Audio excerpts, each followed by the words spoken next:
Good morning, everyone. My presentation is all about bioterrorism and dual research. The threat of biological warfare seems remote to most industrialized and developing nations. However, the threat of bioterrorism, in which biological agents are used by extremists as weapons against civilian populations, is a matter of concern. Attacks with biological agents are arrayed the most insidious and breed the greatest fear. So the outline of my presentation is as follows. In the life sciences, dual-use research encompasses biological research with legitimate scientific purpose, the results of which may be misused to pose a biologic threat to public health and/or national security. What is dual-use research?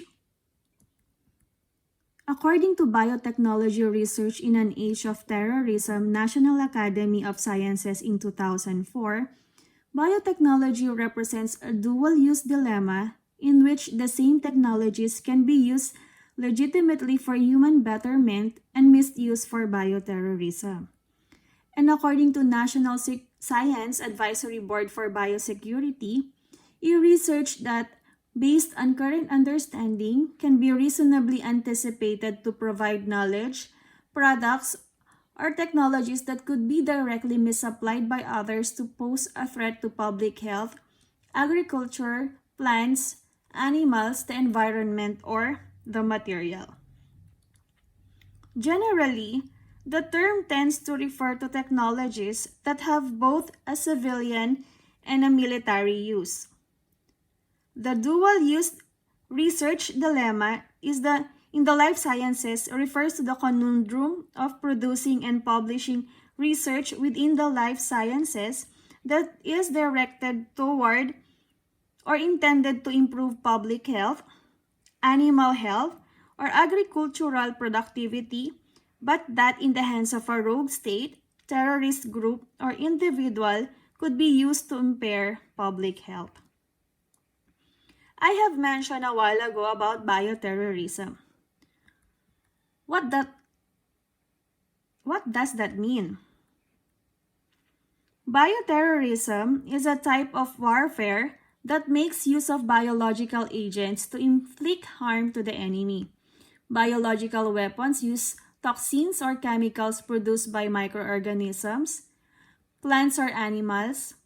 Infectious agents such as bacteria, viruses, protozoans, or fungi are intentionally used to inflict harm to others. These agents are invisible and microscopic, yet deadly. Now let us have an overview how it was started. In 600 BC, perhaps the first known use of biological warfare, Assyrians would poison the wells of their enemies with a fungus called rye ergot. The fungus would cause convulsions if ingested. In 400 BC, Scythian archers in the 4th century BC dipped the ends of their arrows in blood or manure before firing. And in 1346, the Tartar army suffered from the plague while sieging Kaffa in 1346. However, the Tartar army turned the plague against the Kaffans by hurling the infested bodies of their comrades over the castle walls via catapult. Some historians even believe that this led to the horrific plague in medieval Europe. In 1797, during Napoleon's Italian campaign against the Mantua, Napoleon tried to infect his enemies with swamp fever. In 1863, Dr. Luke Blackburn, the future governor of Kentucky, sold smallpox-infested blankets and clothes to Northern troops. Since the attacks was by a single person rather than the government, it could be considered the first bioterrorist attack on American soil. In the year 1915, perhaps the 20th century's first bioweapon, Dr. Anton Dilger, a German American physician had a small biological lab in his home in Washington, D.C. In the lab, Dr. Dilger mixed anthrax and glanders, both highly contagious and both supplied by the German government, to create over 1 liter of liquid agent. He then passed the bioweapon to dock workers in Baltimore. He inoculated over 3,000 animals with the agent. In 1925,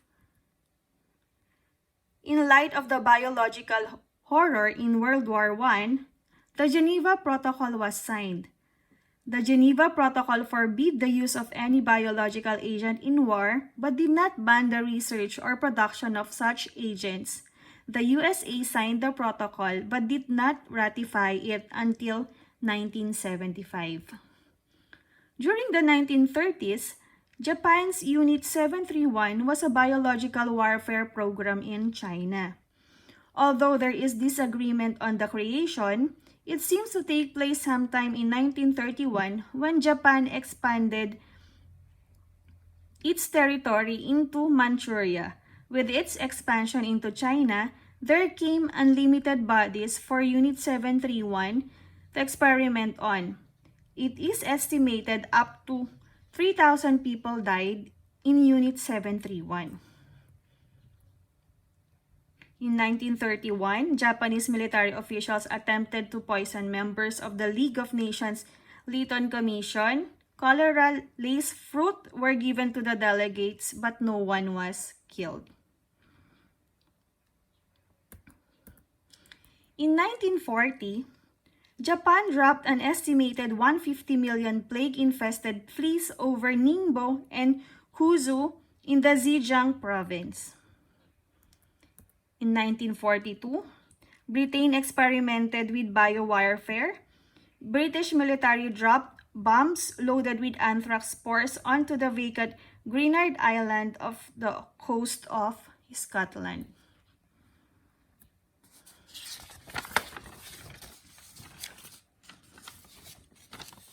In 1950 and 1966, the U.S. released a harmless but identifiable agent over San Francisco to determine the effectiveness of an attack. In 1966, the U.S. released another harmless but identifiable agent into the New York subway system. It was found that releasing the agents in one stop was enough to infect the entire system. In 1972, police in Chicago arrested 2 college students, Alan Schwander and Stephen Pera, who had planned to poison the city's water supply with typhoid and other bacteria. Schwander had founded a terrorist group, RISE, while Pera collected and grew cultures from the hospital where he worked. In 1979, an outbreak of anthrax occurred in Russia. Although the Russian government claimed the outbreak was due to infected meat, an U.S. investigation later reveals it was accidentally released from a local biological weapons plant. Although there has been only around 60 to 70 deaths related to the instance, the estimated death toll reaches up to 1,000.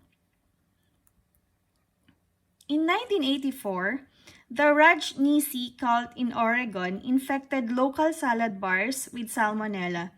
The group was trying to influence a local election by making most of the voters sick and unable to vote. Over 750 people became ill but none died.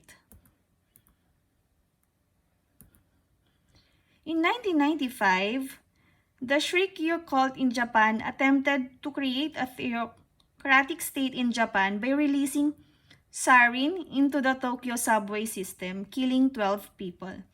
The same cult tried at least 10 times to release biological agents in Japan, but never succeeded fully. Some believe that cult didn't succeed due to weakness of the sarin and an ineffectual release procedure. In 2001, Anthrax-filled envelopes were mailed to Tom Brokaw, Senator Tom Daschle, and New York Post. All three letters had the same handwriting and similar content. One person is killed through the attacks. A terrorist's goal may be met with various agents. Explosives are the most common types of weapon used by terrorists. Terrorist activities that employ biological agents have been largely ignored, probably because the use of explosives has been so successful. Another factor is that the handling of biological agents requires new kinds of skills. Now that we have seen the bioterrorism timeline, let us now look on the classification of biological weapons that had been used. The biological weapons as per CDC classification are classified into three categories, Category A, B, and C, based on the priority of the agents to pose a risk to the national security and the ease with which they can be disseminated. For Category A, this is high-priority agents that includes microorganisms that pose a risk to national security because they are easily disseminated, cause high mortality, cause public panic and social disruption, and require special action for public health preparedness. For Category B, which is the second highest priority, these are moderately easy to disseminate, cause moderate morbidity, and require enhanced disease surveillance and public health diagnostic capacity. For Category C, this is the third highest priority agents, include emerging pathogens. This could be engineered for mass dissemination in the future and have potential for high morbidity, mortality, and major health impact. The routes of entry of biological weapons into the human body are mainly inhalation, contact, and gastrointestinal tract. So here are the clinical syndromes, syndromes that defined as a group of symptoms which consistently occur together or a condition characterized by a set of associated symptoms. These are the clinical syndromes caused by bioterrorism agents. First is the acute respiratory distress with fever. An example is an inhalational anthrax presented as abrupt fever, respiratory distress, chest pain, and down the line. The treatment is also included in this slide. For pneumonic plague, presenting with severe pneumonia, shock, hemoptysis, cyanosis, GI symptoms. For ricin aerosolized, presented with fever, chest pain, and cough, progressing to respiratory distress and hypoxemia, not improving with the use of antibiotics. And the staphylococcal enterotoxin B with an acute onset of fever, chills, headache, non-productive cough, and myalgia with a normal chest radiograph. For acute rash with fever, this is a fever with papular rash that begins on the face. This is highly contagious through inhalation with high mortality, although it was already been eradicated. For viral hemorrhagic fevers, this is fever with mucous membrane bleeding, petechia, thrombocytopenia, and hypotension. For those with neurologic syndromes, the botulism, acute bilateral descending flaccid paralysis beginning with cranial nerve palsies. This is caused by Clostridium botulinum, which also poses high mortality. For encephalitis, this is encephalopathy with fever and seizures and or focal neurological deficits. For the influenza-like illness, such as the brucellosis, tularemia, and T2 mycotoxin.